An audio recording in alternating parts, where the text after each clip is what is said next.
Bien, bien, bien. Alors, puisque M. Jean-Paul Siménoire est avec nous, nous allons pouvoir commencer. Bonsoir à toutes et à tous. Merci d'être là nombreux. Petite annonce avant pour que je n'oublie pas. Soyez aussi nombreux, si vous le souhaitez, à la prochaine session, le lundi 4 décembre. Nous aurons le plaisir d'accueillir Étienne Klein, ce physicien, philosophe des sciences et producteur de radio que vous connaissez évidemment, qui abordera, c'est son titre, la pensée musculaire d'Albert Einstein, et qui va évoquer les liens assez nombreux de l'espace-temps, de la physique quantique et de la psychanalyse. Donc je vous invite à venir, je vous invite aussi à prendre le programme des sessions prochaines, et je vous invite, si vous le souhaitez toujours bien sûr, à laisser votre mail à l'entrée pour que nous vous avertissions des possibles changements, comme ça n'a pas été fait à Beaubourg, où personne n'a averti de la grève qui est tombée sur l'exposition de Marine Karmitz, qui fait qu'on ne peut pas la voir ni hier ni aujourd'hui, mais qu'on peut la revoir dès demain. Peut-être, si la grève cesse. Voilà. Donc les mails, c'est utile pour vous avertir des possibles changements de programme. Alors, nous avons le bonheur, le plaisir de recevoir, et l'honneur de recevoir Marine Karmitz qui nous fait l'amitié de venir ici échanger, discuter à Babel autour de sa fabuleuse collection de photographies, visible donc possiblement, potentiellement à Beaubourg pendant encore un certain temps et qui connaît un grand succès. Je vais vous donner quelques repères biographiques parce que vous le connaissez évidemment, vous êtes là et vous savez quel est son parcours, son histoire. Et puis je vais réserver d'autres notules biographiques au moment de la passation des photos où nous n'hésiterons pas à disputer Marine autour de ce que nous voyons, Alejandro Rojas Urrego et moi, de lien entre la biographie et ce drôle de collectionneur qu'est Marine Karmitz. Donc il est diplômé de l'IDEC, c'est l'ancienne FEMIS, c'est ça? Tu me corriges si je me trompe. Il a d'abord été assistant réalisateur d'Agnès Varda sur Cléo de 5 à 7.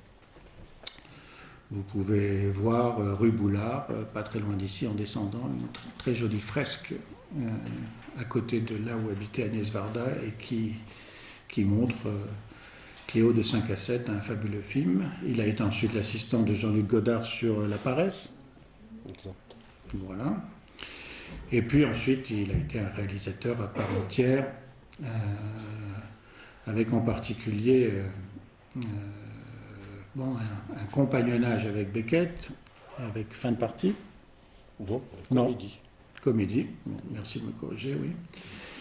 Et puis, ensuite, il a produit évidemment un nombre conséquent de films. J'oublie quelque chose, c'est pour ça que je m'arrête. Voilà, c'est le premier court-métrage de fiction, Nuit Noire, Calcutta, d'après un scénario de Duras. Ensuite, il a produit un nombre conséquent de films, dont 3 ont reçu la Palme d'Or, Padre Padrone, des frères Taviani, Yol, de Güney, Yilmaz Günez, le Turc, et Elephant de Gus Van Sant. Après, donc, il a acquis en 90, donc un peu tard, 90, sa première photo. On s'était fait cette réflexion avec Alejandro que c'était pas immédiatement le début de la collection, c'est en 90 avec cette première photo.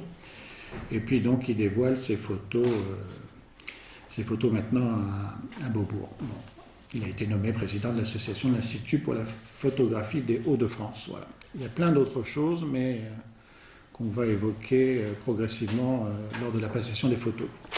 Laissez-moi vous présenter quelqu'un que vous connaissez moins bien forcément, mais qui gagne à être connu. Mon ami et collègue Alejandro Rojas Urrego, qui est psychiatre, qui est psychanalyste, qui est membre de l'Association psychanalytique de France, qui nous vient de Suisse pour discuter Marine.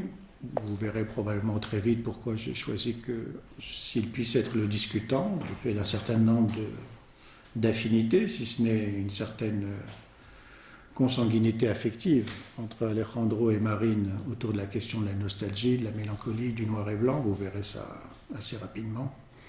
Il est chef de service au service de psychiatrie et psychologie d'enfants et d'adolescents en Suisse, à la Fondation de Nantes. Il est un ancien professeur à la faculté de médecine de Bogota. Il nous vient de Colombie. C'est un réfugié, lui aussi.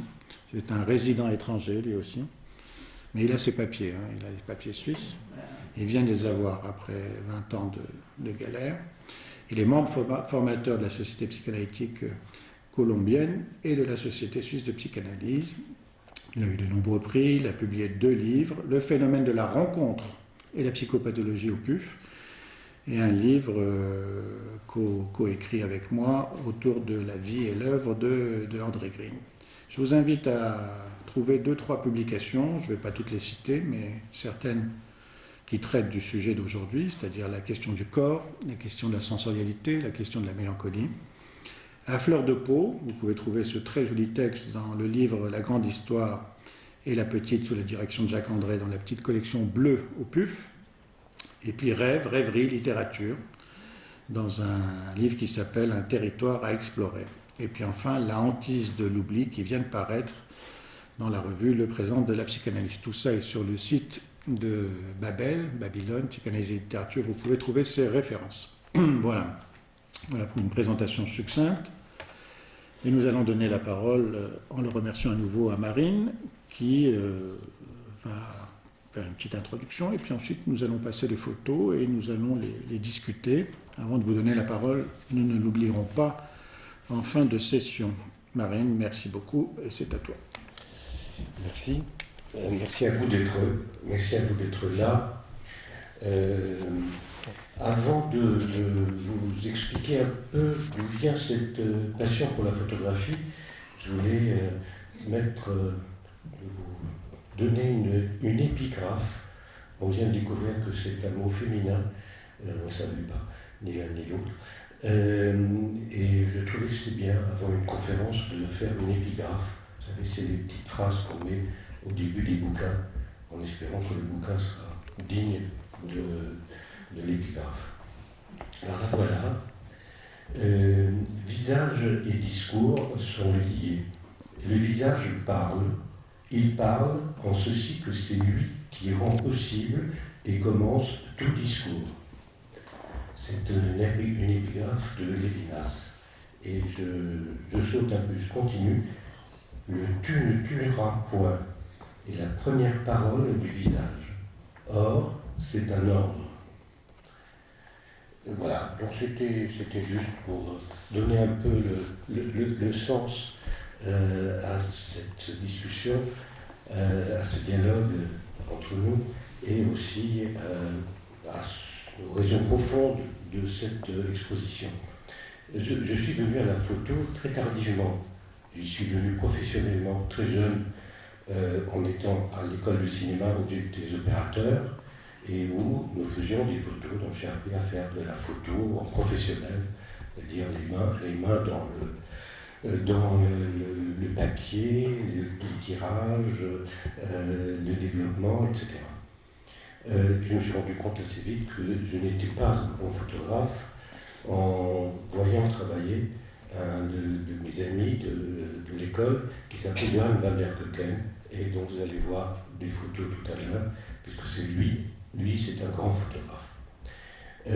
Puis je suis devenu photographe beaucoup plus tard, dans les années 72, à la demande de l'agence de presse Libération, pour l'agence de presse Libération, où je couvrais des distributions de tracts, les bagarres, bref, ce qui passait à l'entrée des usines, en particulier de l'usine Renault.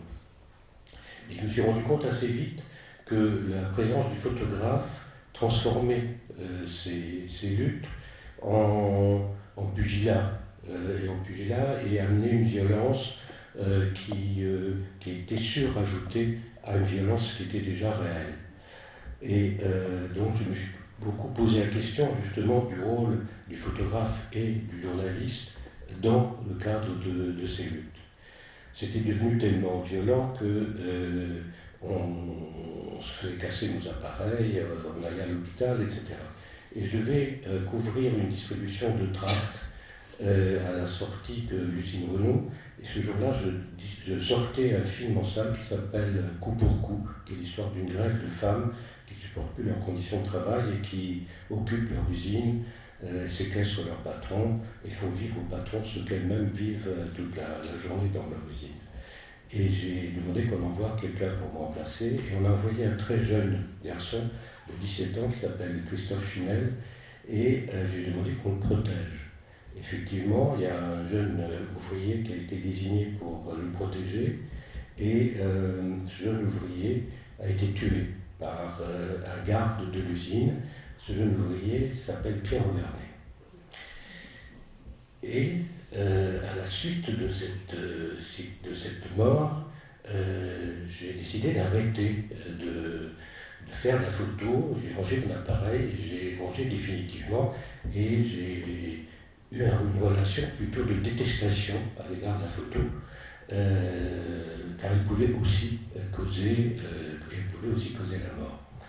Et je n'ai recommencé à m'intéresser à la photo que grâce à un passeur tout à fait extraordinaire qui s'appelle Christian Cojol, et qui a fondé l'agence Vue. Et avant de fonder l'agence Vue, il a été le responsable de la photo en Libération. Il a créé le service photo de Libération, il a créé l'agence Vue, et il y avait une galerie liée à cette agence, et où il a fait découvrir pour beaucoup de monde, non seulement de Français mais d'étrangers, un certain nombre de photographes tout à fait inconnus, dont un certain nombre que vous allez retrouver au fur et à mesure dans cette collection, dans cette exposition plutôt. Et donc mon rapport avec la photo a plutôt commencé avec un mort, avec quelqu'un qui est mort à cause peut-être du photographe, ou de la photo, ou de l'appareil qui enregistre une réalité et qui souvent la transforme, ou parfois la transforme. Donc voilà, je voulais vous dire ça parce que cette exposition, d'une certaine façon, est très proche de mon histoire, et en même temps essaye de raconter et de magnifier la photo, de lui rendre hommage, parce que je pense que c'est un moyen d'expression fantastique, et en particulier fantastique pour les corps, les visages et la connaissance de l'autre et l'apprentissage de l'altérité. Alors, je te laisse la parole. La avec parole. les photos. Non, tu me laisses la main pour passer les photos. La parole, je te la donne. Tu veux qu'on reste sur la première?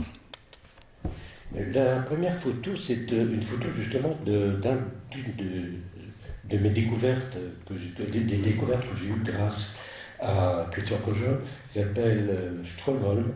C'est un photographe suédois, très extraordinaire. C'est le grand maître de l'école suédoise. On ne connaît pas ou peu l'école suédoise. Il a des élèves, dont un élève dont je montre aussi des photos qui s'appelle Petersen.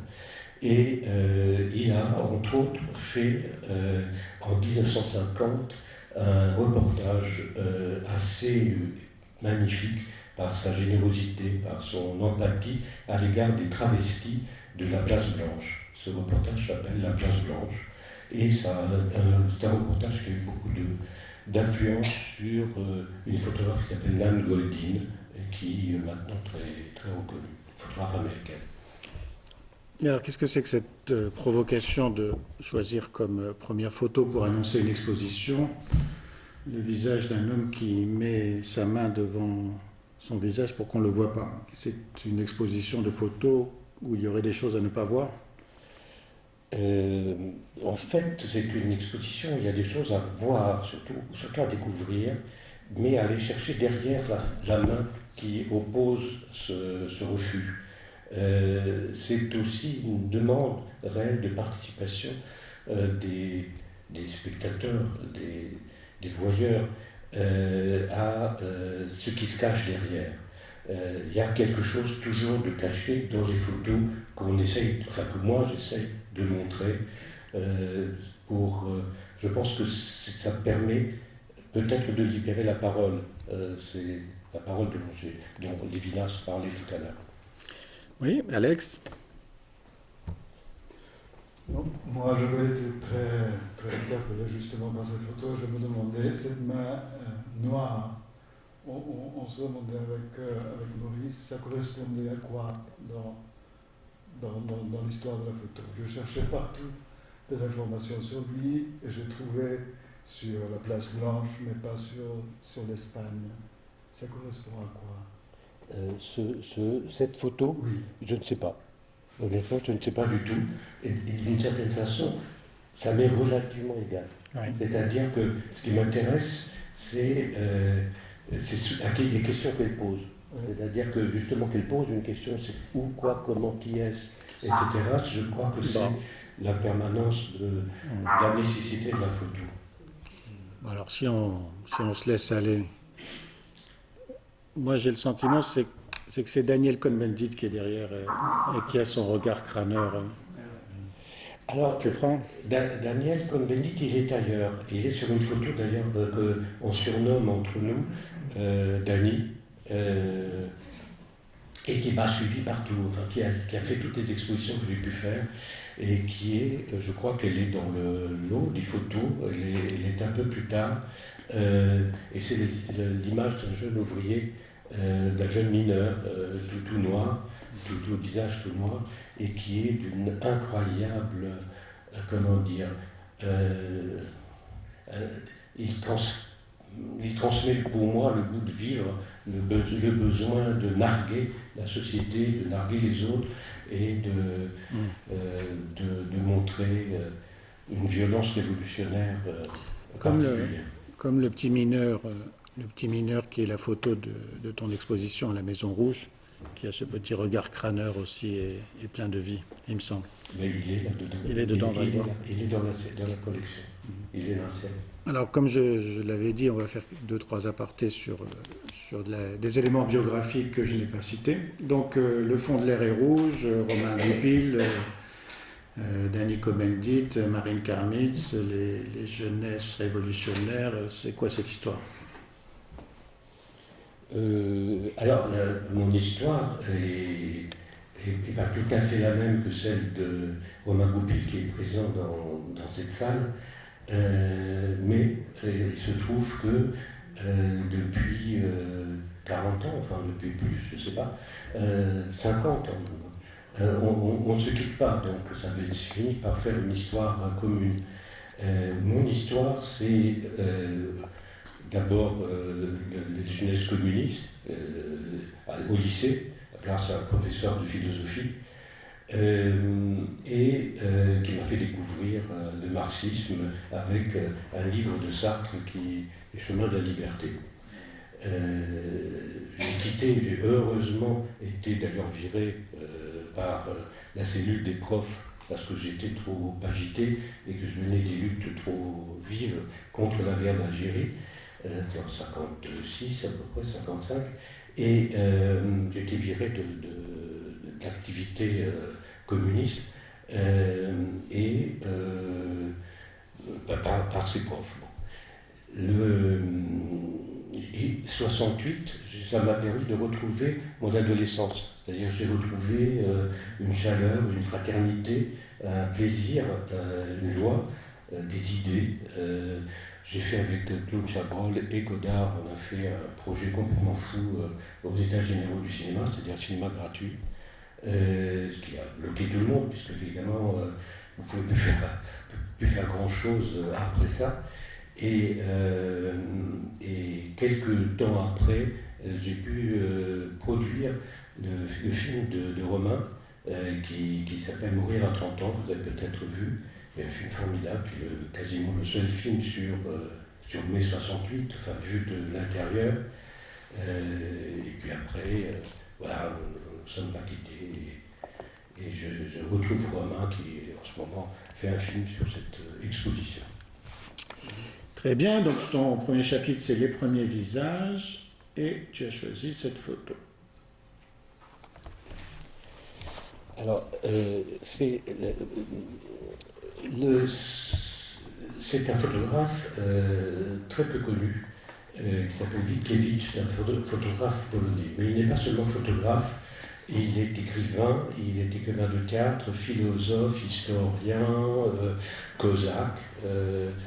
Il s'est suicidé à l'arrivée des troupes russes en Pologne, et c'est peut dire, le maître de l'école, de la grande école polonaise de théâtre, puisque c'est le maître de Cantor, et Cantor est lui-même, disons, le grand inspirateur de Christian Boltanski. C'est-à-dire que Witkiewicz, on le retrouve dans toute l'exposition, puisqu'on le retrouve à travers Boltanski et à travers aussi d'autres visages, d'autres moments de son travail.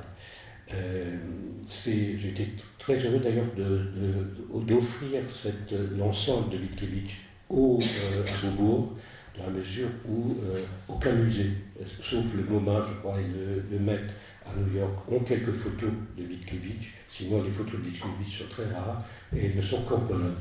Et je trouvais bien que ce musée français, que ces photos soient dans un musée, que ce musée français les ait. Et cette photo, c'est le début de ce que vous allez voir à la fin, c'est-à-dire la brisure même de la photo, la brisure même de l'image. C'est une image où le visage de Witkiewicz lui-même disparaît, comme celui plus tard de Richter va disparaître aussi à travers les photos qui sont à la fin de l'exposition. Et petite précision, ça a été en fait le début du travail que j'ai fait avec Julie Jones. Cette exposition a été faite à deux. Julie Jones est conservatrice du musée de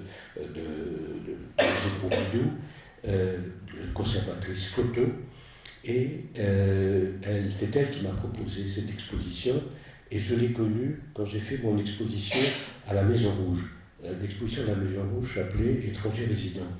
Juste aussi une petite précision, parce qu'elle donne un peu le sens à l'ensemble de tout ça. Étrangers résidents, c'est la phrase prononcée par Abraham quand il cherchait un terrain, un lieu pour enterrer Sarah, sa femme. Et il allait dans un village et il s'est adressé aux paysans en leur disant « Je suis un étranger résident parmi vous ». Et donc j'ai appelé cette exposition « Étranger résident ». Et donc elle s'est occupée du catalogue à l'époque d'étrangers résidents. Elle n'était pas encore conservatrice à Beaubourg. Elle a pris connaissance comme ça de l'ensemble de mes photos. Et c'est ça qui lui a donné l'idée de me proposer ce face-à-face entre une collection privée et une collection publique. Oui. J'ai entendu dans un entretien, vous dites, je crois que c'est lui qui se décrit comme un portraitiste psychologue qui était influencé par la psychanalyse. Et qu'il essayait il me semble qu'il avait un dispositif très particulier pour se centrer sur le visage et essayer de pénétrer le plus possible. On dit qu'il avait inventé une espèce de système qu'il mettait sur ses objectifs pour se rapprocher du visage. Alors c'est assez étonnant parce que là on rentre réellement dans ce que je crois être le devenir, enfin à l'époque les premiers éléments photographiques qui nous sortaient de la reproduction picturale ou du récit pictural, simplement de l'illustration. Là, il y a une interprétation artistique au moyen d'un système mécanique. Et ce qui était intéressant, j'ai dit à Julie, je lui ai dit, écoute, moi je voudrais qu'on commence avec Witkiewicz, mais toi, Beaubourg, qu'est-ce que tu me montres en face? Qu'est-ce que tu peux me proposer? Et elle m'a emmené dans les caves de Beaubourg, et elle m'a montré les photos de Brancusi, les photos de Brancusi et les gros plans qu'avait fait Brancusi à la même époque de sculptures qu'il venait de faire. Et ça, c'était assez étonnant, et le face-à-face entre Brancusi et Witkiewicz, ce n'est que dans des situations comme celle-là qu'on aurait eu l'idée de le faire. C'est-à-dire qu'aucun historien de la photo, ni de la sculpture ou de la peinture, aurait imaginé faire un face-à-face Witkiewicz-Brancusi. Donc on a, je crois, amené quelque chose là à l'histoire de la photo. On va fonctionner, comme on dit chez nous, en association libre. C'est pas grave si nous n'en sommes qu'à la première photo et qu'il y en a 100 et que nous devons quitter la salle à 10 heures. Mais puisque tu évoques le Lévitique avec Abraham, et c'est la question d'être résident étranger, dans le Lévitique, le 25, Moïse rappelle que l'essence du judaïsme, c'est d'être en exil. Donc, tu es un résident étranger toujours en exil. Tu es résident, tu as la citoyenneté, mais tu n'es pas un hôte de là où tu résides. Non, je suis citoyen français et j'y tiens beaucoup, car c'est la France qui nous a accueillis, mes parents et moi, quand on a été chassés de Roumanie. Donc je suis français et je pense que surtout être juif, c'est être en mouvement, c'est être universaliste, c'est être capable d'accepter les autres et d'essayer de transformer le monde dans cette idée de l'existence des autres et non pas de leur élimination. D'accord. D'accord, on va en rester là parce que sinon on va faire la soirée là-dessus. On va passer à quelque chose qui n'est pas rien. C'est quoi ça? C'est à toi.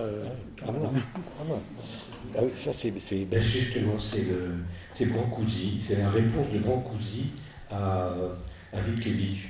D'un côté un Roumain immigré, de l'autre côté un Polonais pas immigré. Et voilà, ils se parlent à travers des visages et des pays différents. Donc tu as un immigré roumain qui a circulé en bateau pendant tout un temps avant d'arriver à Marseille puis à Nice. Et en effet, tu as rencontré la France de Voltaire, de Molière, de Racine. Et c'est là que tu as appris à lire et à écrire. Et tu dois beaucoup de choses à l'école républicaine. Bah, je dois tout à l'école républicaine puisque l'école roumaine interdisait aux juifs d'aller à l'école. Donc je n'ai pas appris à lire ni à écrire avant mes 9 ans, avant mon arrivée en France. J'ai appris à l'école communale du Montboron à Nice à lire, à écrire et à aimer la lecture surtout. C'est ça qui a déclenché ma passion pour le livre. D'ailleurs, tes héros, c'est Alexandre Dumas, 20 ans après. Aragon, Aurélien. Et la reine Margot. Et la reine Margot. Enfin, tous les Alexandre Dumas. Bien sûr. Tous les Alexandre Dumas. Alors après, voilà cette photo. Alors ça, c'est aussi toujours dans le contexte de l'histoire de la photo, mais c'est aussi quelque chose, c'est vraiment un coffret auquel je tiens énormément. C'est un des fondateurs de la photo, Lewis Hine. Il a commencé à travailler au début du siècle. Il était professeur, il était enseignant. Et il s'est mis à la photo parce qu'il pensait que c'était utile à ses élèves. Et il a fait des photos, payées d'ailleurs par l'État, l'État américain, des États, des sociétés, des lieux sociaux américains. Il a fait des photos sur l'état de l'Union, c'est-à-dire les émigrés, les femmes au travail, les pauvres, l'architecture, les paysans, etc., etc. Et en particulier sur l'extrême pauvreté américaine.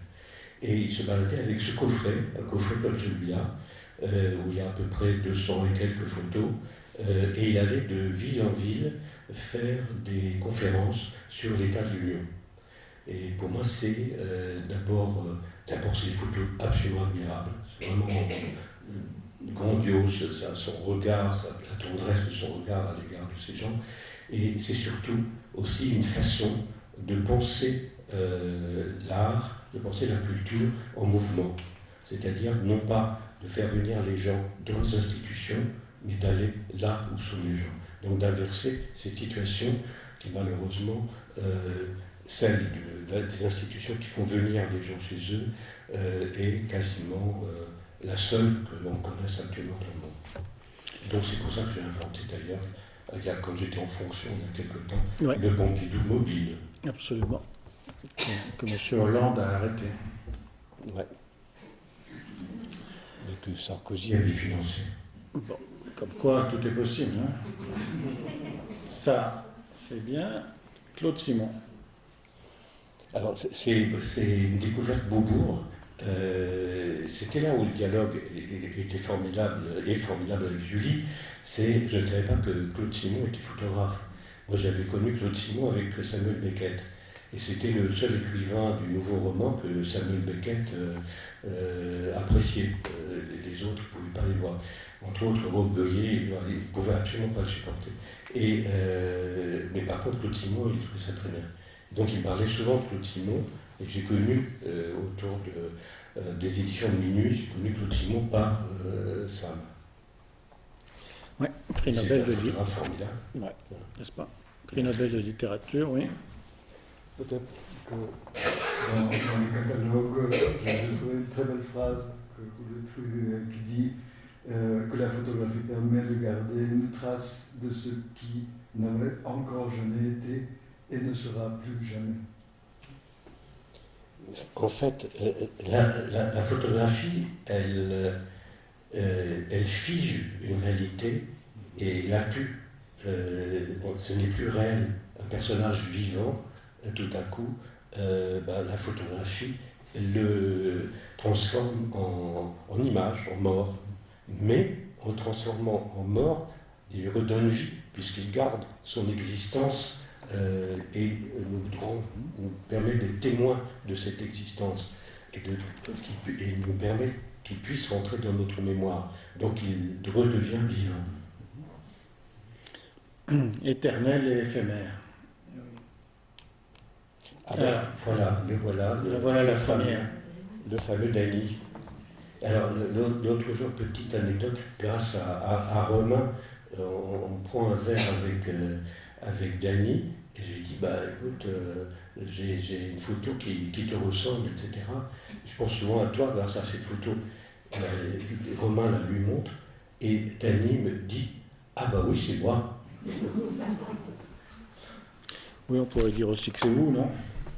Non, c'est surtout lui. Mais c'est lui, vous savez, c'est cette photo que vous connaissez tous. La première photo que vous avez achetée, c'est la première. La première photo que vous achetez, c'est pas un miroir. Non, pas du tout.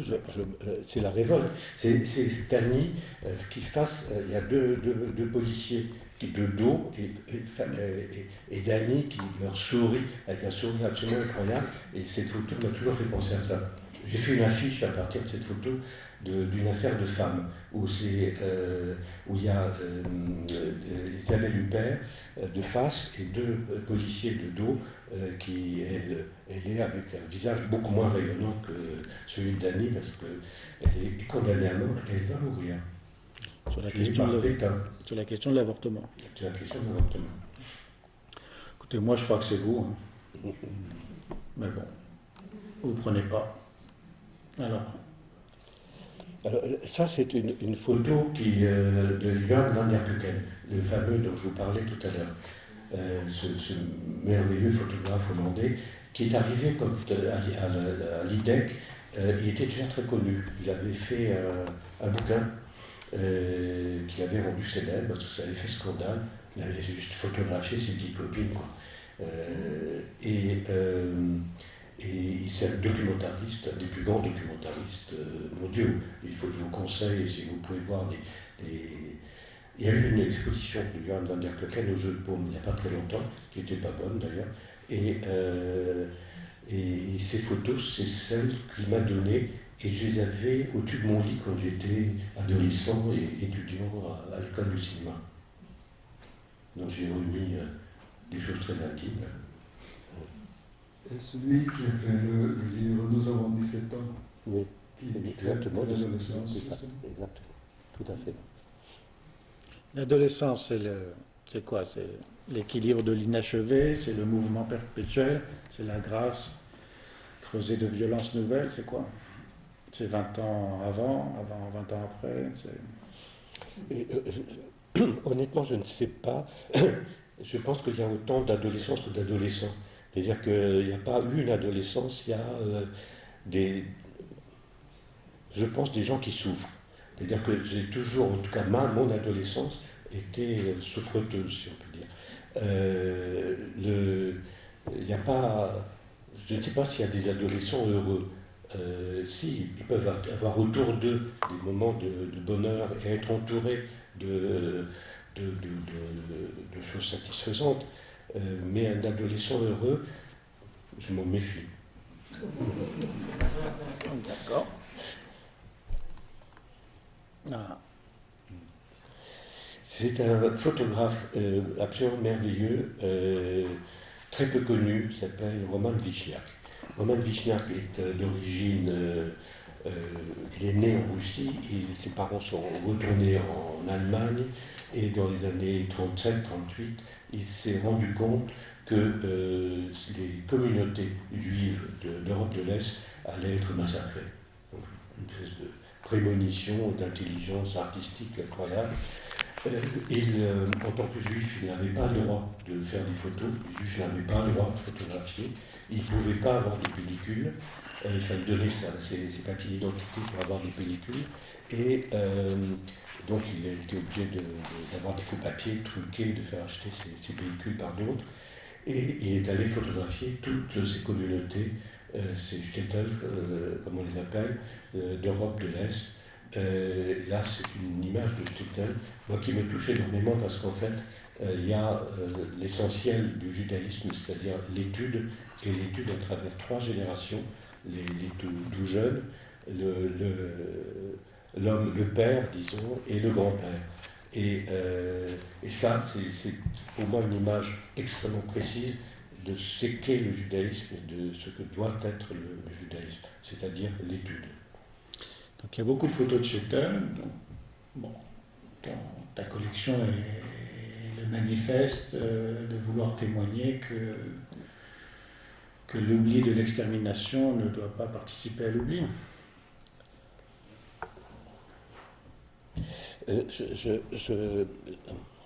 Je pense que pour que ça ne participe pas à l'oubli, il faut maintenant arriver à réinventer comment raconter cette histoire. Par exemple, on a un exemple, nous, qui est la fête de Pâques, la sortie d'Égypte. Cette sortie d'Égypte, on a su la raconter. Et on sait la réinventer tous les ans en la racontant autrement, en réinventant cette histoire-là. La Shoah, on ne sait pas la raconter. Et simplement raconter les pogroms, on n'a même pas besoin de les raconter puisqu'on en vit encore, on pensait avoir dépassé cela, ce n'est pas le cas, on les revit. Donc il faut arriver justement à réinventer ce récit. C'est très difficile à inventer. Je ne sais pas si on saura le faire, mais pour l'instant on ne sait pas le faire. Peut-être c'est l'occasion déjà de commencer à parler de quelque chose qui est très important pour toi et que moi je perçois ici, c'est le rôle, la place de la lumière qui s'infiltre dans la brisure des êtres et qui les dessine. La lumière. Ah, la lumière. C'est tout.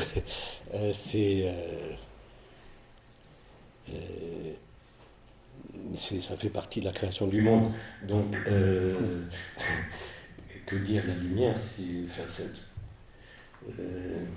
ne vais pas faire ici un commentaire de Midrash sur la création du monde. Donc, c'est vrai que cette lumière, on l'aperçoit très très bien à travers la photo.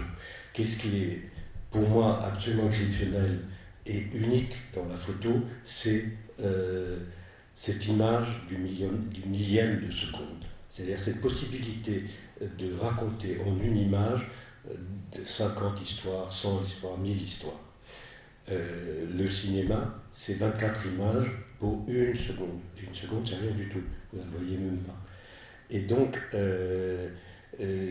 là, la photo, sa spécificité, pour moi, c'est pour ça que le choix de ces photos-là, c'est ce millième de seconde, c'est-à-dire cette concentration d'un artiste sur un sujet, sur une réalité, et qui permet de faire,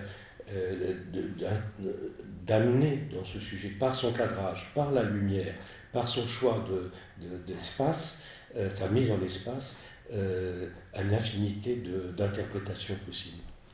et une liberté totale du spectateur. C'est pour ça que je déteste les photos où on me met un signal rouge pour me dire il faut penser ça. C'est la propagande. Ni non plus les photos anecdotes, n'est-ce pas? Mais l'anecdote, c'est une faiblesse de l'ensemble de l'art. C'est-à-dire qu'il faut chasser l'anecdote. J'ai passé ma vie à chasser l'anecdote des films. J'ai passé mon temps à dire au metteur en scène, non, tu enlèves, c'est de l'anecdote, etc. Alors au début, parfois, ils ne comprenaient pas tous, mais les grands, ils savent tout de suite ce qui est la différence entre anecdote et complexité du contenu. C'est-à-dire qu'il faut aussi rentrer dans un tableau, dans un film ou dans un livre. Il n'y a que même les polars, ils mettent en place, quand c'est un très bon polar, tout à coup les personnages deviennent très vivants et complexes. Et l'antithèse de l'anecdote, et c'est peut-être ça qu'on recherche au millième de près, c'est de capter l'inconscient de l'image. Ben, l'inconscient de l'image, et ça je parle ici à travers des psychanalystes, je crois que c'est très complexe. Et donc, il faut justement rendre cette complexité et ne pas la simplifier. C'est-à-dire que dès qu'on simplifie quelque chose, par exemple, si on prend cette photo, elle a 3 dimensions différentes. Non seulement elle a 3 dimensions différentes, mais elle a les visages des enfants, il n'y en a pas un qui se ressemble. Il n'est pas habillé pareil, ils se parlent, certains sont isolés. Que font les adultes derrière? Qu'est-ce qu'ils regardent? Enfin, il y a toute une série d'images, d'images mentales ou de sensations qu'on peut avoir et dont cet inconscient est complexe. Et en tout cas, il est aussi chez eux. Mais quel est le chez eux? Ça, je ne sais pas. Il faut l'inventer. Il faut l'inventer. Enfin, d'une certaine manière, il t'oblige à l'inventer. Hein. Ah ouais. Il t'oblige à la résurrection. C'est beau ça. Elmar Lavsky. Alors ça, c'est un photographe qui est un ancien cinéaste, c'est un ancien chef opérateur. Et lui, par exemple, c'est un vrai maître de la lumière. Et il savait, effectivement, les ombres, la lumière, etc., sont parfaitement maîtrisées.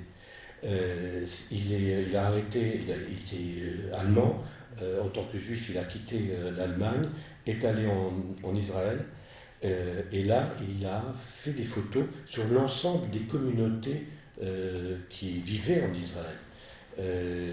Ça, je ne sais plus ce que c'est, en tout cas, c'est un portrait de Yéménite. Ouais. Et c'est extrêmement intéressant parce qu'il s'est fait le chroniqueur de la diversité, disons, des populations habitant Israël. À l'époque, ce n'était pas Israël. Alors cette photo est importante. Oui. Oui. Alors, oui. C'est à toi, Marie. C'est à moi. Alors, c'est une photo d'une photographe que je ne connaissais pas il y a 3 mois. Elle s'appelle Julia Pirotte. Il y a un brocanteur qui m'a un jour envoyé, non pas cette photo, mais une photo de Julia Pirotte, tout à fait étonnante, en me disant je ne connais pas, je ne sais pas qui est cette photographe, est-ce que ça vous intéresse? Je lui ai dit oui tout de suite, et il m'a amené une dizaine de photos, dont celle-là. C'est une femme qui est polonaise, née en Pologne, révolutionnaire polonaise, a fait 4 ou 5 ans de prison en Pologne en tant que révolutionnaire, quitte la Pologne, passe par la Belgique et arrive en France, arrive à Marseille en 1938. C'est que j'ai appris après, j'ai appris aussi en regardant les photos. Et elle a travaillé, elle s'est engagée comme résistante dans la MOI. La MOI, c'est la main-d'œuvre immigrée.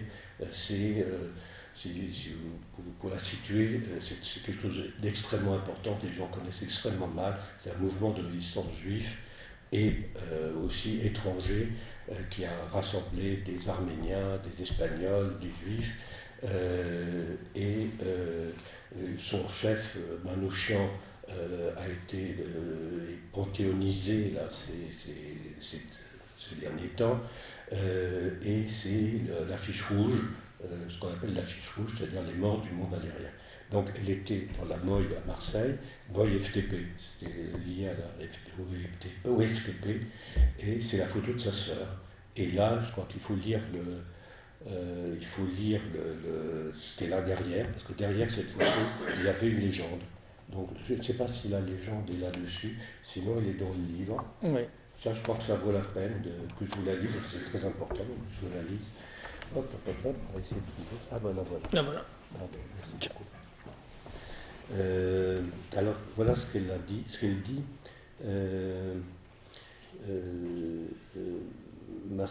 Madame Maftar Diamant, résistante française, prisonnière Nacht und Nebel, nuit et brouillard, exécutée à la hache le 24 août 1944 à Breslau.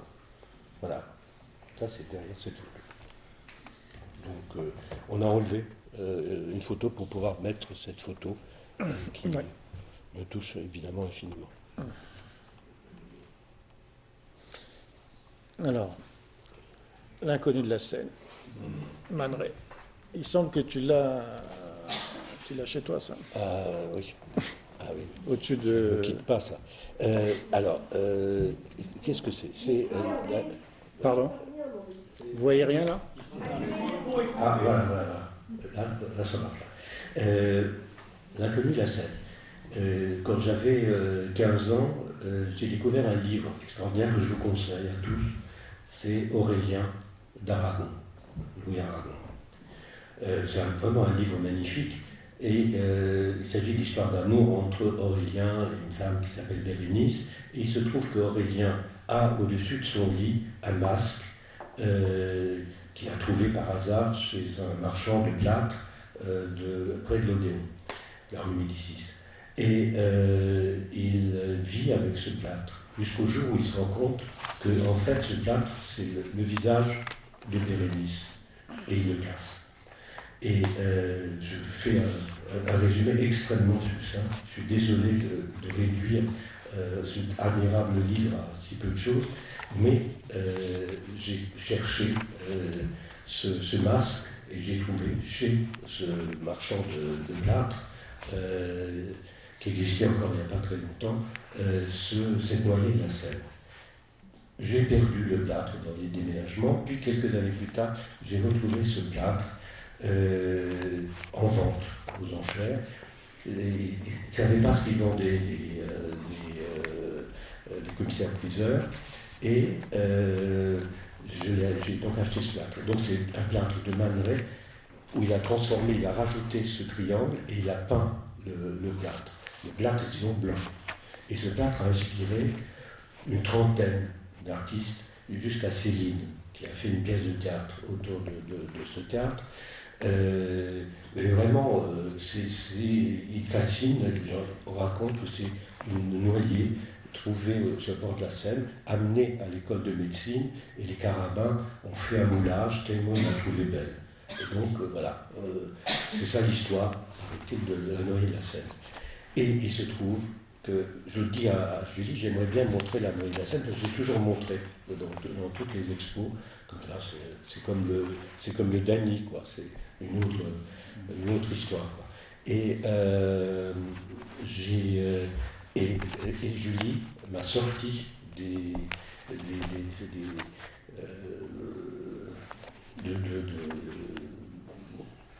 stockages de Beaubourg, les photos faites par Man Ray pour le Aurélien d'Aragon. Et on a fait une pièce autour de la noyée de la Seine et des photos de Man Ray et des textes d'Aragon. Donc c'est aussi autre chose, c'est-à-dire c'est aussi la relation que les photographes ont avec des écrivains et aussi le décloisonnement de la peinture, la photo, la sculpture, etc. Il y a beaucoup de petites filles orphelines ou mortes ou dans ces photos. Bon, là c'est un psychanalyste qui parle. Bon. Bon, que dire? Elle a les yeux fermés. Mais elle vit, quoi. Elle est Elle tellement vit. belle. Elle vit. Et dans les photos de Man Ray, alors Man Ray, les différentes photos, on les a quelques-unes dans le livre, mais il a fait vivre. Il y a des photos très différentes. Il fait des montages d'ailleurs autour d'elle. Il y a une qui Voilà. est très impressionnante avec les yeux ouverts. Oui, tout à fait, tout à fait. Alors toujours dans le Man Ray, ça c'est autre chose. D'habitude, on fait des photos des dessins ou des peintures. Et là, c'est le contraire. C'est-à-dire que j'ai trouvé le dessin et je me suis mis à chercher la photo. Et en fait, il a fait le dessin d'après la photo. Et j'ai trouvé la photo. J'ai évidemment pas pu l'acheter parce que ça vaut des fortunes. Mais à Beaubourg, ils ont la photo. Et donc, je peux montrer, en tout cas, je peux montrer. Ah, vous m'entendez plus là? Oui, c'est bon. J'ai pu montrer la photo. Ok, on va sortir des visages. Voilà André Breton qui arrive. Ça, c'est une autre. Ça, c'est quelque chose qui est très précieux, qui existe à Beaubourg, qui est très difficile à trouver. C'est évidemment Breton et c'est tout le travail autour des photomatos. C'est l'écriture automatique, c'est tout le surréalisme, et c'est les images du surréalisme à travers ce nouvel instrument qui était le photomaton.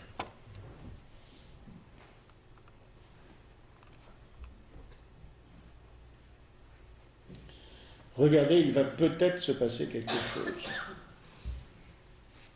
Ça, c'est les photos, je pense, de... Oui, Pardon. alors, je l'ai fait exprès pour toi, ça. Ah. J'ai sorti exprès pour toi ces photos. Est-ce C'est que- des photos de Beaubourg. C'est un auteur qui suivait une psychanalyse, qui a suivi cette psychanalyse pendant un certain temps, et qui, après chaque séance de psychanalyse, allait dans un photomaton et faisait une photo. Et puis il écrivait un texte, il écrivait ce qu'il racontait sa psychanalyse. Et donc Beaubourg a l'ensemble de ses psychanalyses, de ses suites de psychanalyse en photo. Donc ça c'est pour vous, enfin ça c'est vraiment... Et alors, on a une transformation, un mouvement, quelque chose ou rien? C'est pas moi qui peux le dire ça. Moi j'ai simplement... enfin c'est d'ailleurs Julie qui se contente de simplement montrer l'utilisation de la photo. Bon, d'accord. Ça, c'est des photos qui m'appartenaient, que j'ai donc offert à Beaubourg, et qui sont Witkiewicz, des autoportraits de Witkiewicz, mais dans les années 30. Donc c'est après le Breton, enfin je pense que ça a été l'influence des surréalistes sur le Polonais, où ils se photographient dans les différentes mimiques possibles. Il y a 7 photos, donc le chiffre 7 me tient beaucoup à cœur. Et donc, voilà, j'ai acheté Pourquoi les 7. Pourquoi 7? Pourquoi 7? C'est pas 24 images secondes ou 27? Parce que, indépendamment de toutes les significations bibliques et autres, je suis né le 7 octobre. Alors, je ne sais pas si on peut donner cette date comme maudite ou comme bénie, je ne sais pas. Mhm. D'accord. Je ne sais pas si dans une... parce que c'est de la provocation ça. Je ne sais pas si dans une psychanalyse il se passe quelque chose, et si on attend qu'il se passe quelque chose et que ça va se manifester sur les mimiques du visage, qui va se mouvoir dans une émotion. Mais il me semble que dans la photographie, on est là pour attendre l'instant fatal où il va se passer quelque chose ou pas, et qu'à mon avis, on le rate tout le temps. On a tout de suite, toujours, soit l'image d'avant, soit l'image d'après, mais jamais l'image du moment. Oui, Comme en psychanalyse. Oui. Et comme dirait Lévinas, il faut la parole. Ouais. Bon. Le récit. Alors, un ami très cher. Ça, justement, c'est la continuité entre Witkiewicz et Boltanski. C'est un autoportrait travaillé par lui sur les différentes possibilités de ce que pourrait être ou de ce qu'aurait pu être son visage. Donc c'est assez fascinant. Enfin bref, tout Boltanski me fascine, donc ça c'est vraiment formidable. Et Annette Messager, sa femme aussi. Oui, je lui ai consacré une chambre, carrément, avec des robes de mariée. Alors voilà pour moi une question problématique. C'est un choix de Beaubourg. Et je ne le comprends pas. Voilà. Donc ça fait partie de nos discussions. Bon. Je ne comprends pas ton choix. Qu'est-ce que ça veut dire? Bon. Pourquoi tu choisis cette Donc, alors les explications sont à côté. C'est-à-dire il faut lire le cartel pour comprendre l'ensemble, mais je ne trouve pas ça convaincant.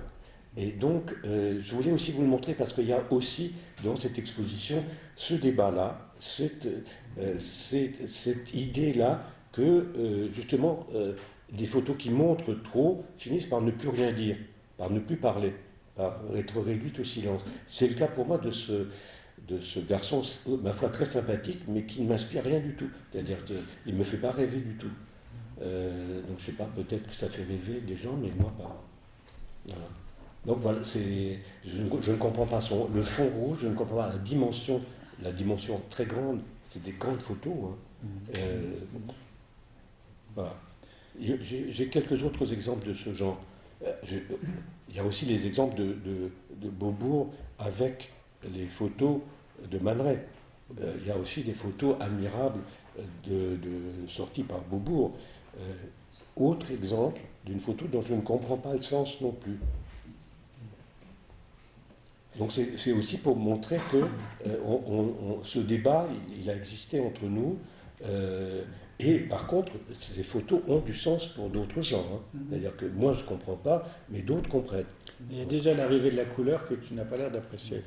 Tu as un Moi, noir et blanc, toi. Oui, alors la couleur me pose un problème, c'est que justement, elle amène l'anecdote.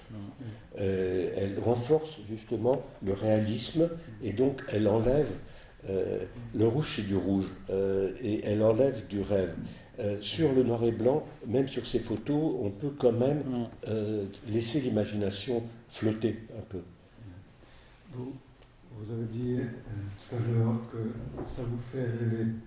Et je pense, dans un entretien, vous parlez d'une image que j'ai trouvée très belle, en disant qu'avec la photographie, il y a quelque chose d'un double miroir, qu'il y a cet instant figé dont vous parliez tout à l'heure, mais qui vit par le regard du spectateur. Et à son tour, cette photographie fait vivre le spectateur. Et vous avez parlé d'un double miroir. Est-ce que vous pourriez nous en dire plus? C'est-à-dire que on retrouve... Bon, il y a une photo, je pense, un peu plus loin. On va passer cette photo-là. On retrouve celle-ci. Alors Caroline dit que c'est moi qui suis derrière, donc c'est toi, c'est pas comme Bendit, elle pense que, je ne sais pas pourquoi, elle pense que c'est moi, mais c'est pas moi. Hein. D'accord. Donc il n'y a pas de miroir. Et ça, c'est une photo de Vichniac qui montre comment il était obligé de faire des photos quand il n'était pas dans sa communauté, dans les communautés juives. Toutes les photos qu'il faisait de la réalité, il les faisait de très loin. Il ne pouvait pas s'approcher. Il cachait son appareil, il pouvait se faire prendre, et là, il était arrêté comme espion, etc. Il risquait sa peau. Donc c'est une très belle photo de Vichniac. Mais... Voilà, c'est celle-là. C'est celle-là qui est pour moi un espace très complexe. Parce que il n'y a aucune anecdote de fait. Il faut la regarder de très près pour essayer de comprendre ce qu'elle veut dire. Je n'ai toujours pas compris ce qu'elle voulait dire, c'est-à-dire une femme de dos est habillée en blanc, elle a une valise à la main, elle est dans la rue, une voiture l'attend. Qu'est-ce qui se passe? Quelle est cette rue? Quelle est cette femme? Elle est blanche, noire. D'où sort-elle? Pourquoi est-ce qu'elle est habillée ainsi? Etc. Cette ligne blanche. Exactement. Ligne blanche ou jaune, elle passe une ligne en tout cas. Et donc, pour moi, c'est une photo parfaite. C'est la photo absolue de ce que doit être la photo. C'est-à-dire mirage de mes fantasmes et en même temps de ceux du photographe et en même temps peut-être de ceux de cette femme. On se demande où est le photographe. Le photographe, c'est Eugene Smith, c'est un extraordinaire photographe qui a influencé toute l'école américaine de photographie. C'est un photographe de guerre qui a failli mourir 2 fois la guerre, qui est mort d'ailleurs en inspirant des gaz du côté d'Hiroshima. Et pendant 1 an et demi, il s'est réfugié au premier étage d'un immeuble à New York, où il écoutait de la musique toute la journée. Et c'est ça qui est intéressant, c'est aussi le rapport avec la musique. L'effet de miroir joue, je pense aussi, dans les notes de musique. Il faisait des photos de sa fenêtre. Et j'ai une série de photos de sa fenêtre, et c'est fabuleux, parce Il qu'on va pas découvre bien. un autre monde. Il va pas bien, il est replié dans sa fenêtre Voilà. et il jette un regard pour voir s'il y a quelqu'un derrière, si le monde est encore en marche. Et le monde est encore en marche, la preuve, c'est l'essai mystérieux. Ça, c'est un autre photographe américain, ce qu'il appelle Walker Evans, et c'est des photos vraiment historiques, dans la mesure où c'est dans les années 40, un photographe qui, avec un appareil caché, a fait des photos dans le métro. Et après, ça a été repris par tous les photographes, tous les jeunes photographes, tout le monde a fait des photos dans le métro avec un appareil caché. Bon, voilà. Mais particulièrement saisissant et fort. Ça continue les histoires précédentes, en fait. Là, il y a toute une histoire qui, pour moi, se déroule autour de ces gens et du regard qu'on porte sur ces gens. Parce qu'il y a Chris Marker qui fait des photos que je montre à la fin de l'exposition et qui sont des photos en couleur de femmes. Chris avait le cancer, allait se soigner dans un hôpital et on m'a raconté que c'est les photos qu'il a faites dans le métro en allant à l'hôpital pour se faire soigner. Et c'est des femmes épuisées, fatiguées. Et justement là, il y a autre chose, il y a le miroir qui est à l'intérieur même de la photo avec des reflets de fenêtres sur les personnages eux-mêmes qui se renvoient leurs reflets dans la fenêtre.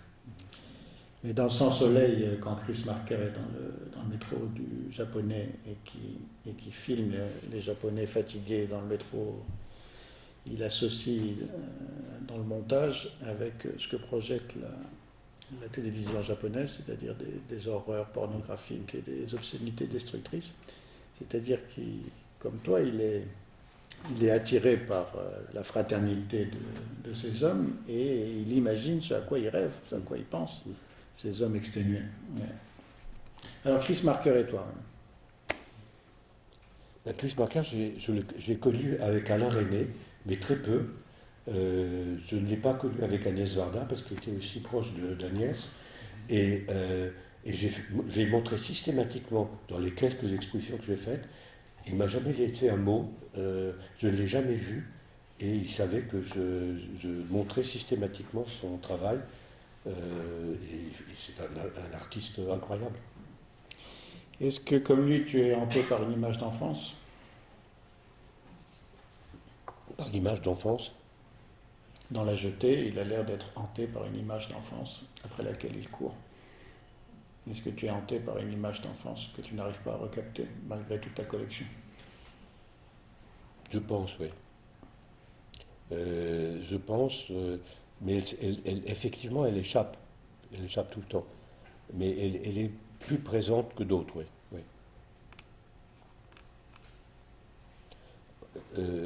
Artiste américain, j'ai découvert, depuis, il y a eu des expositions à Paris. Je crois qu'à Paris Photo, on va montrer ce livre, la maquette de ce livre, chez Howard Greenberg.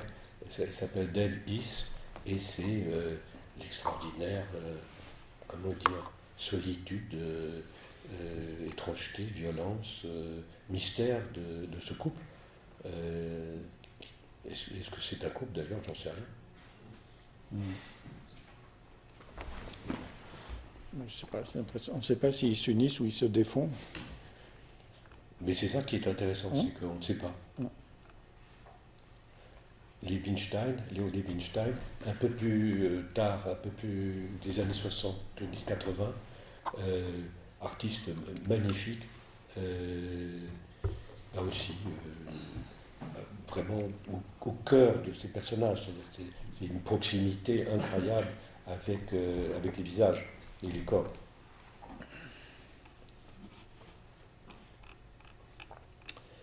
Fragment.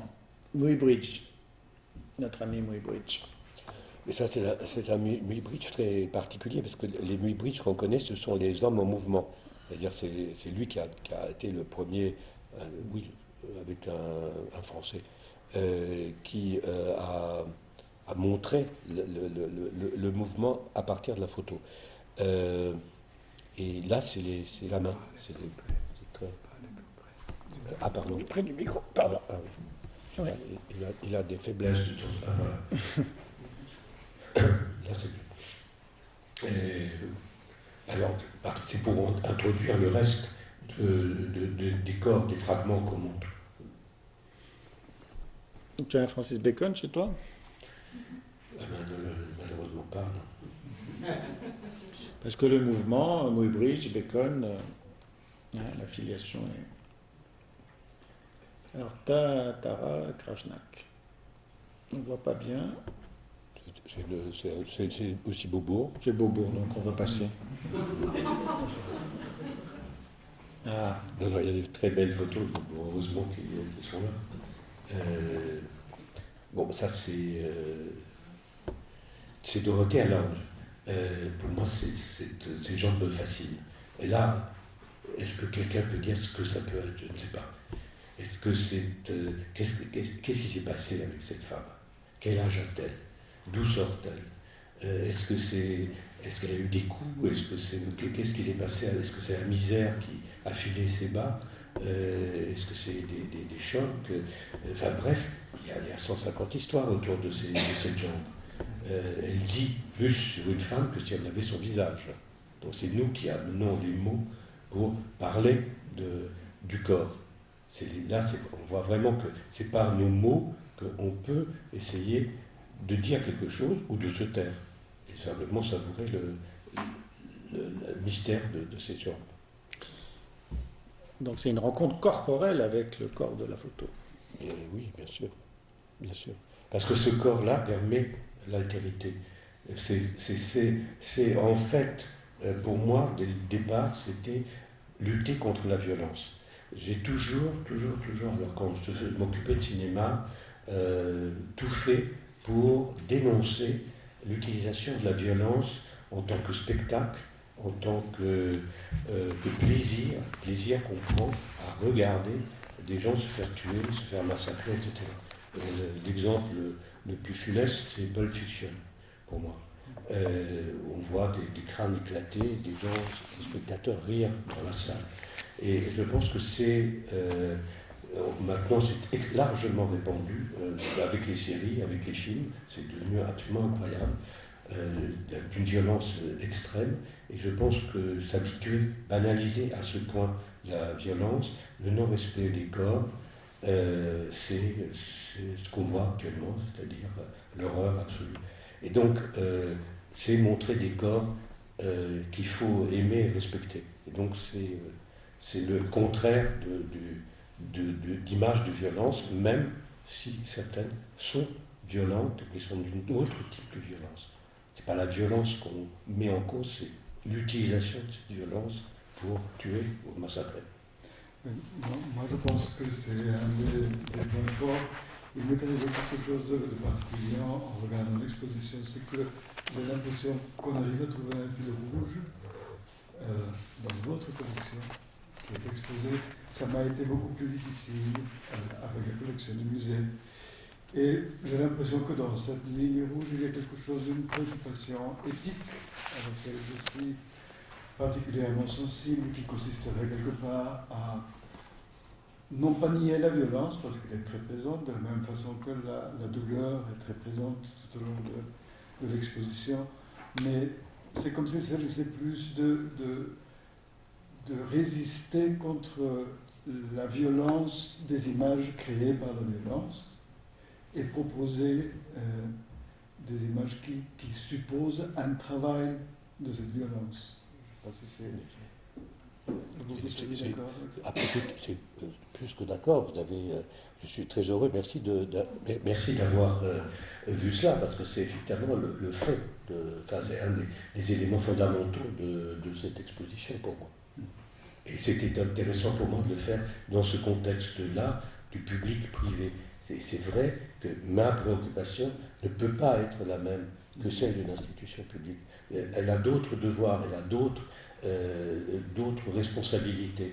C'est un problème de responsabilité, de fait. C'est-à-dire que ce qui m'importe le plus, c'est cette notion de responsabilité.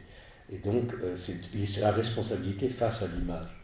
Mais à leur façon, ils ont une responsabilité, ils assument aussi.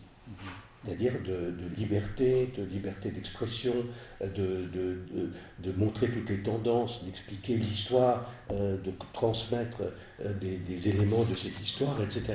Et donc c'est en fait ce mélange-là que je trouve intéressant, parce que c'est ce mélange-là qui fait de l'individu, du collectif, qui, je crois, permet de mieux comprendre la réalité.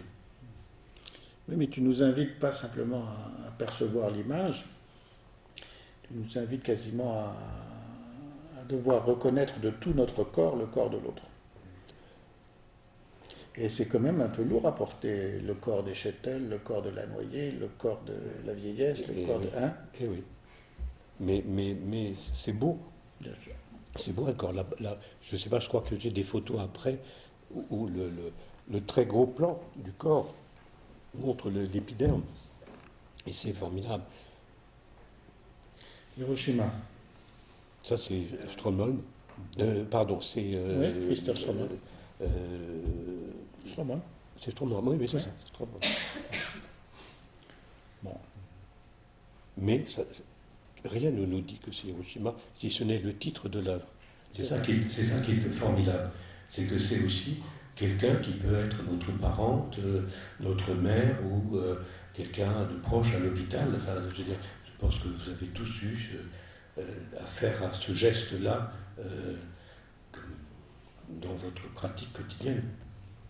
Donc la Shoah et Hiroshima ne concernent pas que les Juifs ou que les Japonais. Absolument, heureusement. Mais on aimerait que ça les concerne, que les autres soient plus concernés. Alors, Eugène Smith, voilà un médecin. Désolé, on n'arrive pas à enlever nos amis du Zoom. Et là aussi, c'est un peu un choix par rapport au lieu où je me trouve.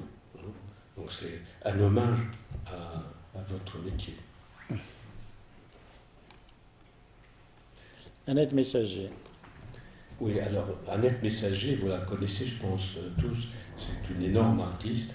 C'était la femme de Christian Boltanski. Christian était mon meilleur ami et Annette et lui sont pour nous des gens, des artistes incontournables. Et elle a beaucoup travaillé avec la photo. C'est-à-dire qu'elle a utilisé ce médium comme un tube de peinture. C'est comment la photo peut devenir autre chose, transformée par un artiste et devenir une écriture, participer à une écriture autre, qui est celle de la peinture. Pour moi, c'est une artiste peintre. Brancusi. Ça, voilà, par exemple, une admirable photo de Beaubourg. Je ne connaissais absolument pas, c'est une photo extraordinaire de Brancusi. Quand on pense à sa sculpture, Brancusi qui est roumain. Qui est roumain. Comme toi. Moi, je ne me considère pas comme roumain, je suis français. Ah, pardon. Enfin, d'origine roumaine. D'origine roumaine. Voilà. D'accord. La garde de fer a laissé un souvenir dans la famille? Absolument. Un très gros souvenir. Bon. En Roumanie, ils ont été assez bons pour les pogroms. La photo préférée d'Alejandro? C'est l'Amérique latine. Eh oui, c'est un Colombien comme lui. Alors. C'est lui qui va en parler. C'est vous qui allez en parler. Merveilleux photographe. Hein. Ouais. Bon, c'était un photographe de Cali, en Colombie, Bernal Franco. et qui faisait partie d'une école justement où ce que je viens de dire par rapport à la violence était très important. Ils refusaient ce qu'ils appelaient la porno-misère et la porno-violence. C'est-à-dire de faire vraiment de l'image pour répéter la violence ou la misère autour des personnes avec lesquelles il travaillait. Il a fait toute une série sur les prostituées et celle-ci en fait partie. C'est une très très bonne photo. Très bon photographe. Je tenais absolument à ce qu'on le montre à Beaubourg, parce que personne ne le connaît. En France, il est très peu connu. Un grand psychanalyste qui s'appelle Winnicott disait que le pendant du fascisme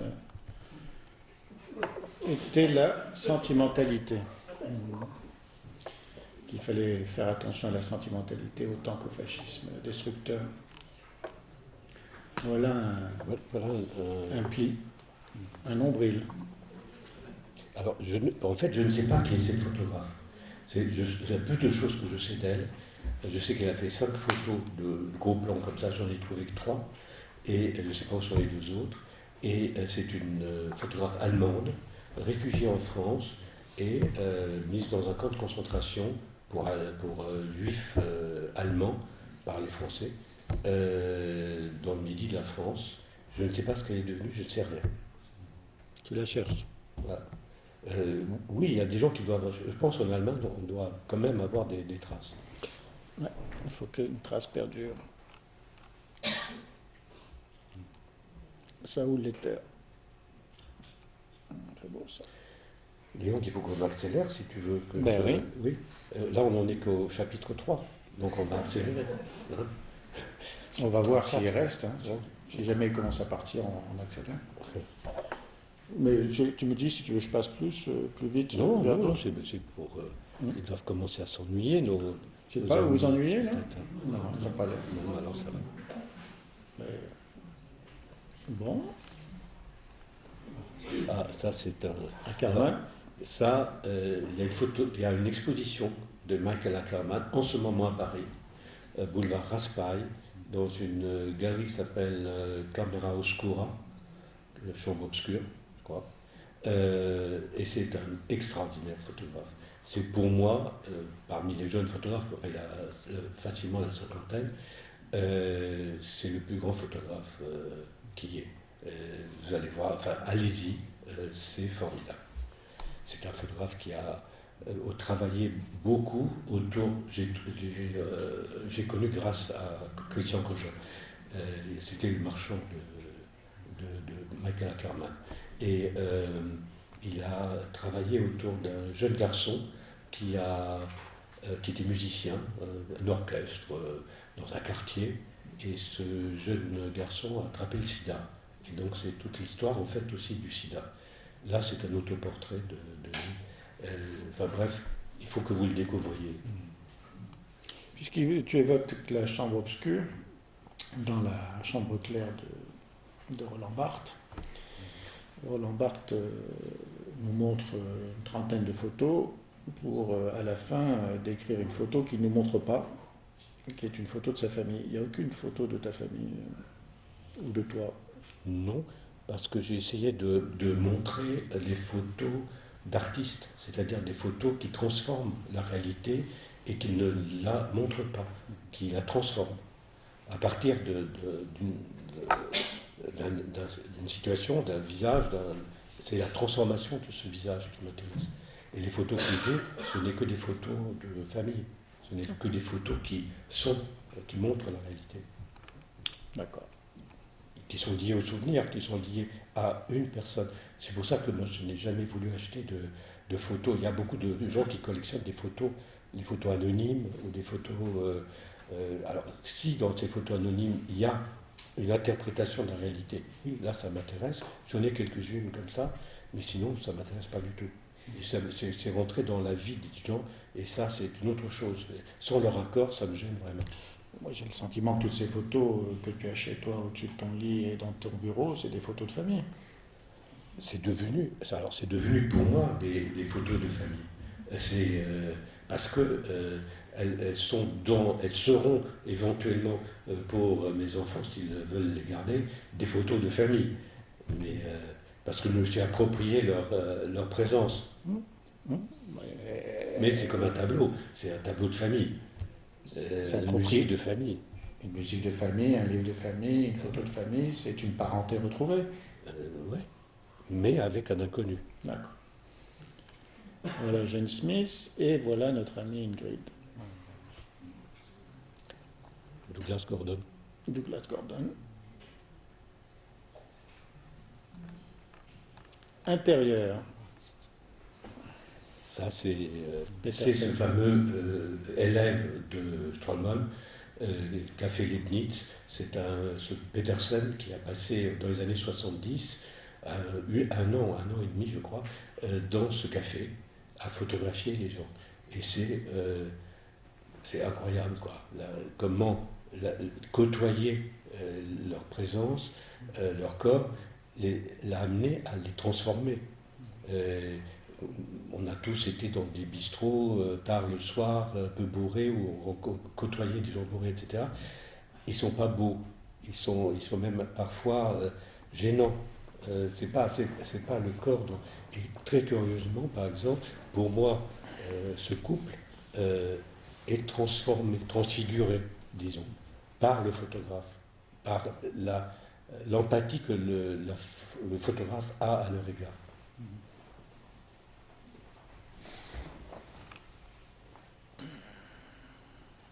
C'est toujours le même type de série.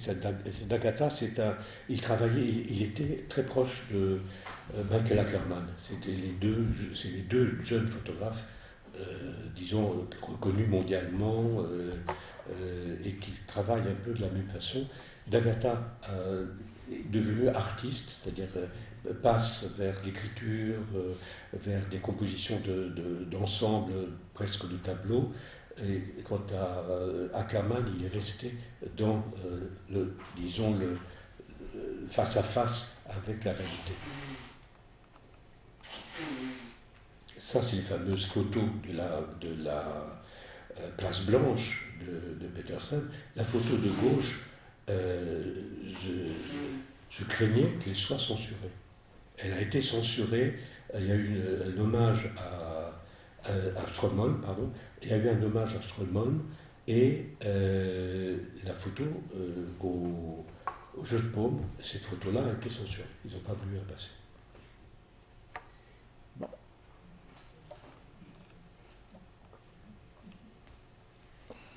Photographe. Valparaiso. Sergio Larin. Magnifique. Là aussi, c'est de la même école. Enfin, c'était... Donc, créer les conditions permettant la circonstance de trouver le beau dans un fragment, d'un moment chez tout être. Et dans des réalités qui sont souvent cachées et qui ne sont pas toujours belles. Oh, on n'entend pas. On disait qu'on cherchait à créer les conditions les circonstances permettant de trouver la beauté cachée dans chaque être, dans chaque moment, quelles que soient les circonstances. On va parler dans le micro, pardon. Voilà, Gordon Parks. Alors, Gordon Parks, c'est un cinéaste. C'est le premier cinéaste noir américain. C'est un photographe noir, magnifique photographe. Cette photo me fout une trouille terrible. Ça, c'est la seule photo de ma collection qui me fout la trouille. Ces femmes me terrifient. Elles me terrifient tellement que j'en ai acheté une autre de Gordon Parks où on voit ces femmes de profil. C'est-à-dire que j'insiste sur ces femmes. On devrait montrer à un certain nombre de femmes qui portent des voiles en ce moment pour leur dire, écoutez, voilà, c'est terrifiant. D'accord. Le boulevard Saint-Michel. Ça, c'est le mai 68. C'est des photos il y a eu de très belles photos de mai 68. Là, on a mis 3. C'était aussi pour remettre un peu en place l'histoire, mon histoire, dans le cadre. C'est-à-dire, c'est très compliqué. Il y a eu quand même beaucoup de reportages, de reporters de guerre, de reporters sur les événements historiques. Effectivement, dans l'histoire de la photo, c'est un élément important de l'histoire de la photo, mais en même temps, toutes les photos que j'ai jamais collectionnées. C'est-à-dire que j'ai jamais voulu justement collectionner de photos de guerre à cause justement de leur immédiateté et de leur absence de distance la plupart du temps face à l'horreur, face à la violence et à l'horreur. Celle-là est assez célèbre, celle de Gilles Caron. Et Gilles Caron, il y a Edith Yvon, et puis il y a...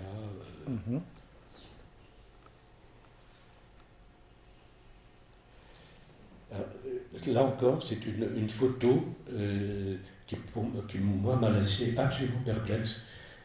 C'est une photographe très connue.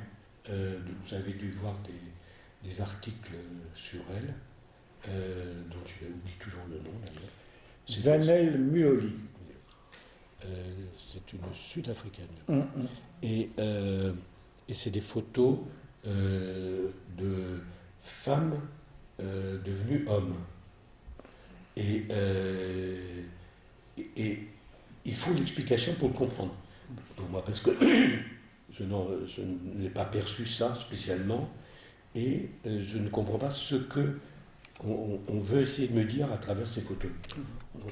Tu sais bien que Beaubourg a la nécessité de faire passer les minorités.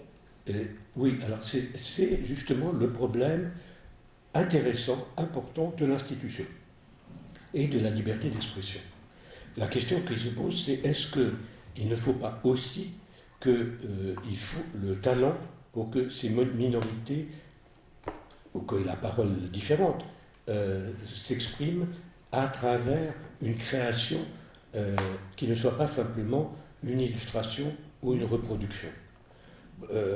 Pour moi, ça, c'est insuffisant. Ces photos-là sont insuffisantes au niveau de la création. Contrairement aux photos qui suivent après, qui sont, alors là des photos qui m'appartiennent, qui sont des photos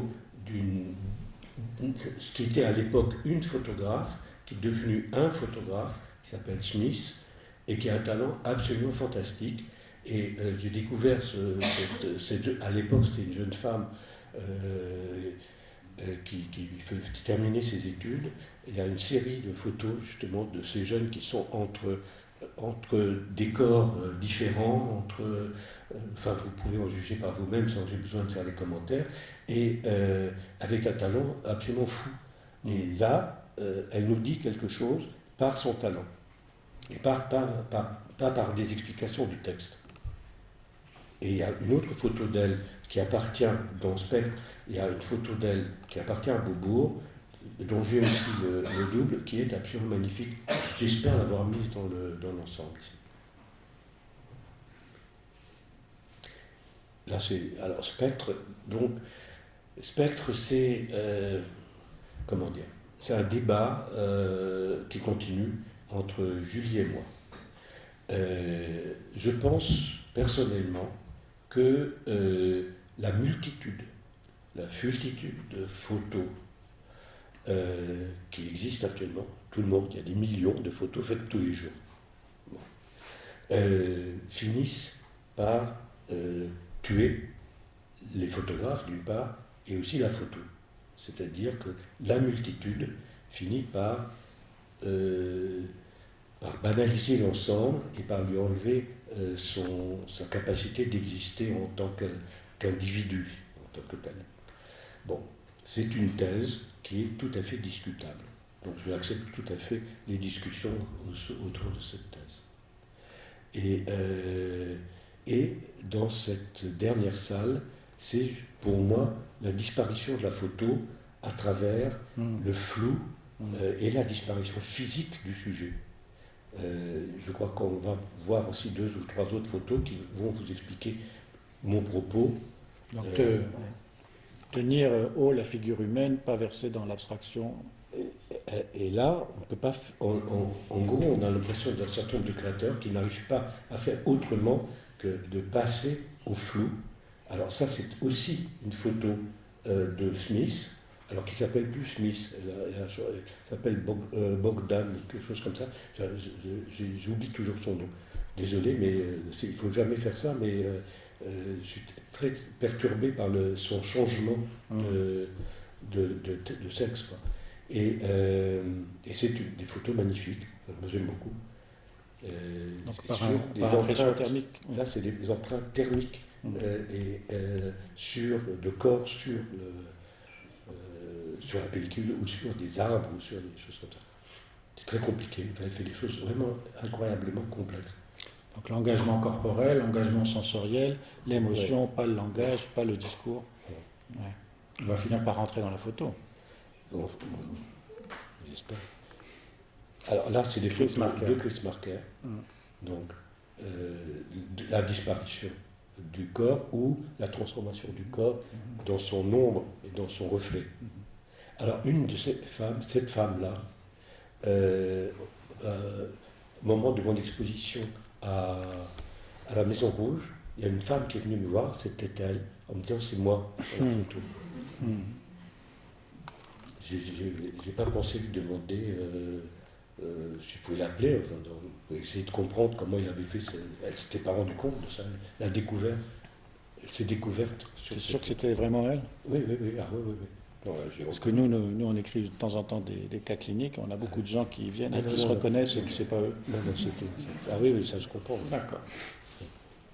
Alors voilà, ça c'est une série. Ça c'est justement très caractéristique.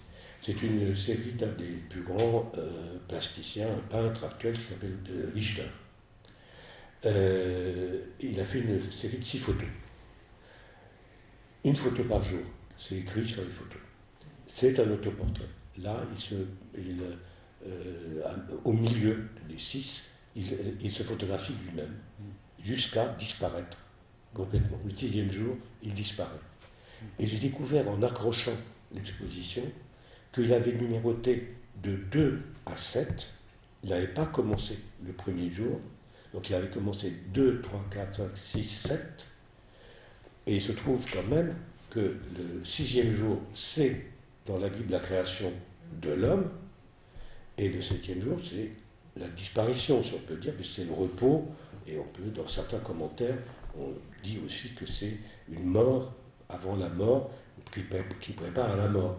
Bon, puisqu'on reprend vie, on redevient vivant le lundi. Bon. Donc j'aimerais lui poser la question, j'aurai sans doute jamais l'occasion de la lui poser, mais c'est assez fascinant. C'est-à-dire comment il s'auto-détruit dans cette série de 6. Le 7, c'est la date de ta naissance. Le 7 aussi, oui. Mais voilà, bon. Je ne fais pas le commentaire. Non, je crois que c'est vraiment la tentative de la photo de saisir, d'éviter l'image d'avant et l'image d'après, de saisir l'image de la douleur, et que ça reste impossible à saisir. C'est déjà une mort, mais aussi une renaissance. Une renaissance, c'est déjà une mort. Enfin bon, c'est l'être étant et l'étant néant. Celle-là, tu l'aimes beaucoup. Hein? Oui.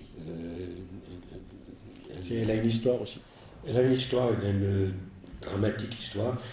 C'est un bateau roumain où il y avait presque 800 réfugiés juifs roumains. Ce bateau était dans un très mauvais état. Il a erré des Bouches du Danube, comme il était impraticable, il est allé jusqu'à Istanbul. Les Turcs l'ont viré, l'ont jeté carrément, ils ont pris le bateau, ils l'ont lâché dans la mer, comme ça, alors qu'il n'était pas navigable, il n'y avait plus de moteur, rien ne fonctionnait, avec ces 800 personnes sur le bateau, et un sous-marin l'a coulé.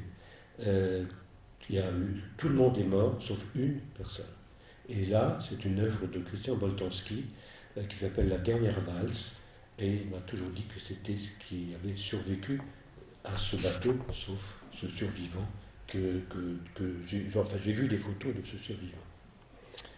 Et on dit que c'est un sous-marin russe qui a coulé ce bateau, et d'après un certain nombre de groupes juifs, ils disent que c'est volontairement qu'il a été coulé à la demande des Alliés. Car ils ne voulaient pas que les Juifs aillent en Palestine.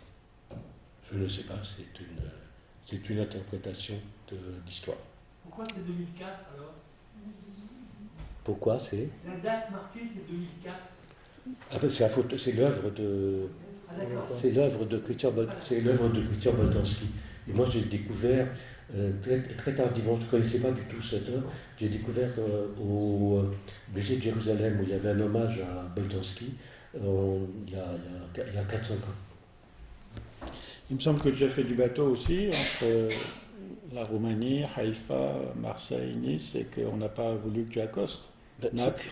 C'est-à-dire ce qu'on oublie tout de même, c'est que en Roumanie, il y avait à peu près 800 000 juifs. Il y a la moitié qui a été tuée. Et les 370 000 ou 350 000 qui restaient, il reste quasiment pas de juifs en Roumanie.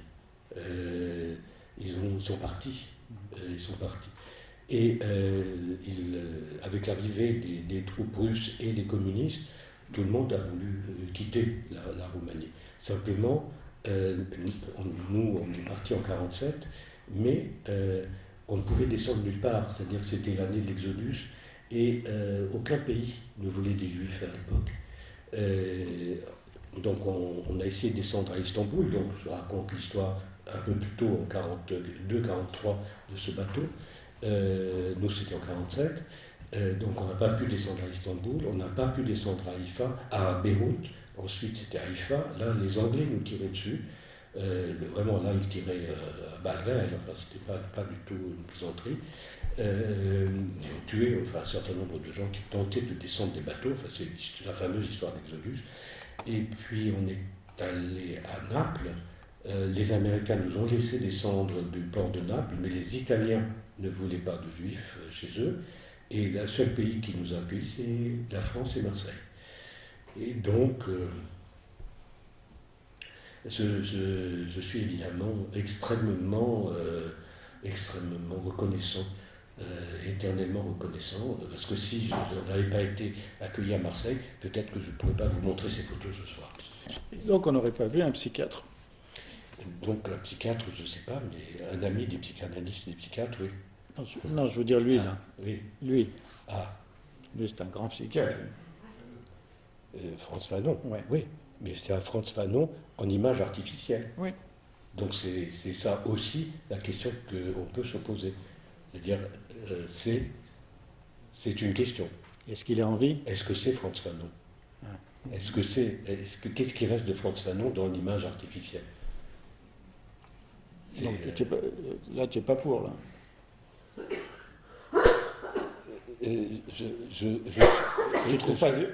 Je suis personnellement, et alors parce que c'est quelque chose qui dans le judaïsme est vraiment une interdiction fondamentale contre le faux. Et je pense que tout ce qui peut se rapprocher ou être dans le monde du faux est quelque chose qui atteint profondément l'être humain. Donc voilà avec Ackermann. Et bon, ça c'est la dernière photo. Ah ben voilà. Et j'ai découvert, alors en faisant l'accrochage, que c'était une photo faite à Bénarès, là où on brûle les morts. Donc je me suis dit quand même, c'est bizarre quoi. Donc, et dont on attend la résurrection à Bénarès. Hein. Voilà. Donc, alors, vous pouvez aller voir cette exposition. Elle n'est pas absolument sinistre, comme je viens. Il y a des choses très, très, très chouettes. Enfin, puis ces gens sont très beaux. Hein. Alejandro, non. Alors, la salle. Une question, un commentaire, une remarque. Oui, Alejandro. Pablo, l'Amérique latine encore. Oui, bonsoir, merci beaucoup à cette richesse. C'est vrai que j'ai lu l'expo et j'étais très curieux de voir un peu comment vous alliez présenter les choses, parce que, bon, vous l'avez dit en introduction, Lévinas, le visage et cette question justement de l'humanité, et qui est très présente, qui est très, très forte. Il y a des photos que vous n'avez pas montrées, mais qui se révèlent aussi dans l'exposition. Je me posais la question de l'engagement révolutionnaire, en tout cas passé, donc, et je pensais à Benny Lévy, que vous avez certainement croisé, et qui a connu aussi cet engagement révolutionnaire, et ensuite il s'est engagé dans un judaïsme très orthodoxe et une étude très rigoureuse. Vous n'avez pas suivi ce chemin-là, en tout cas là aujourd'hui vous nous parlez de photographie, et j'ai l'impression que c'est finalement une façon très poétique que vous avez d'aborder la photographie. Voilà, je comparais ces deux destins par rapport à l'engagement révolutionnaire, l'un qui finalement était resté dans une certaine forme de radicalité, et vous qui avez finalement suivi un chemin plus artistique, et là je trouve assez poétique, même si quand vous en parlez, évidemment derrière ces images, il y a toute une histoire très forte, mais quand même les images ont cette beauté, cette esthétique qui fait que, comme vous l'avez dit à plusieurs reprises, on peut s'imaginer plein d'histoires. Voilà, bah c'était un peu une question par rapport à ce rapport à la question révolutionnaire, si ça avait quelque chose à voir avec ce parcours ou rien du tout. Merci.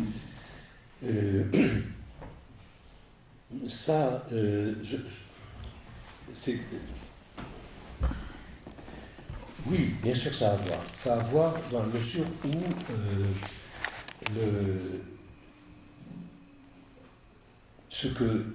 par rapport à l'étude du marxisme tel que se pratiquait dans les écoles du Parti communiste, théorie de Karl Marx, Lénine, etc., le Parti communiste et mes professeurs m'ont rendu un très très bon service, c'est de me foutre à la porte, c'est de me virer. Quand j'ai été viré, je me suis trouvé orphelin. Orphelin de quoi? Orphelin de l'amitié, de la fraternité que j'avais trouvée par rapport à la solitude de l'émigré.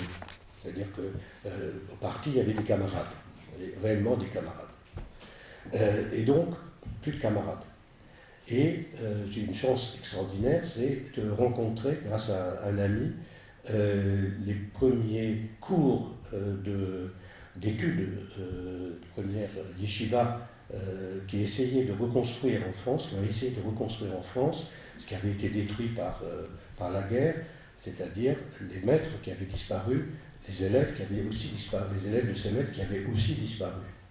Et j'ai rencontré un très grand homme pour moi, qui m'a beaucoup marqué, qui s'appelle Henri Atlan, et qui avait organisé chez lui des cours de Talmud, et de Talmud Torah.